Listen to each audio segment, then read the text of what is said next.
25-75, 25-75, এর বাইরে না বেরোতে পারছে তৃণমূল, না তৃণমূলের সরকার।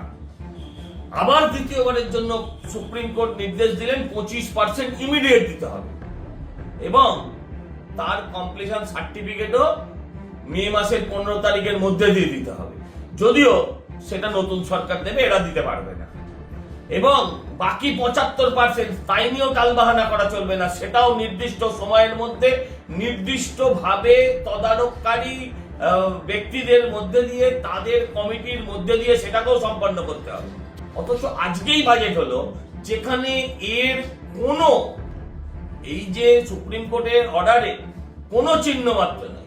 উনি সরকারি কর্মচারীদের কুকুরই বলেন, মুখে বিস্কুট ছোড়ার মতন 4% দিয়ে বাড়িয়েছেন ভালো কথা, কিন্তু সবার আগে যেটা ওদের কেড়ে রেখেছেন, চুরি করে রেখেছেন, সেই দিয়েটা 25% ইমিডিয়েট এবং 75% বাকিটা ইমিডিয়েট দিয়ে দিন। এটা দিতেই হবে আপনাকে, না দিয়ে আর কোনো উপায় নেই।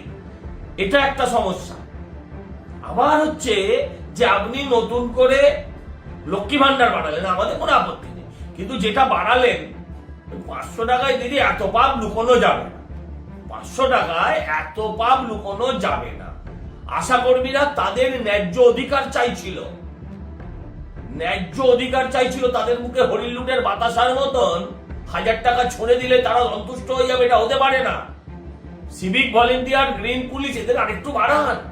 এরাই তো আপনার ভবিষ্যৎ, এরাই তো ভোট লুটবে, এরাই তো বিরোধীর ওপর চড়াও হবে, বিরোধীর বাড়ি তো এরাই ভাঙবে। কখনো ড্রেস পরে, কখনো ড্রেস ছাড়া, দুটোই আপনার জন্য করবে। তাদের জন্য এই কটা টাকা দিলে হয়? শুধু আপনি আর আপনার ভাইপো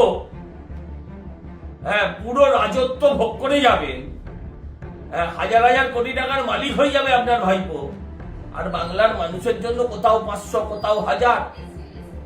আর বেশি দিন চলতে পারে না দিদি, তোমার বিসর্জন আসন্ন।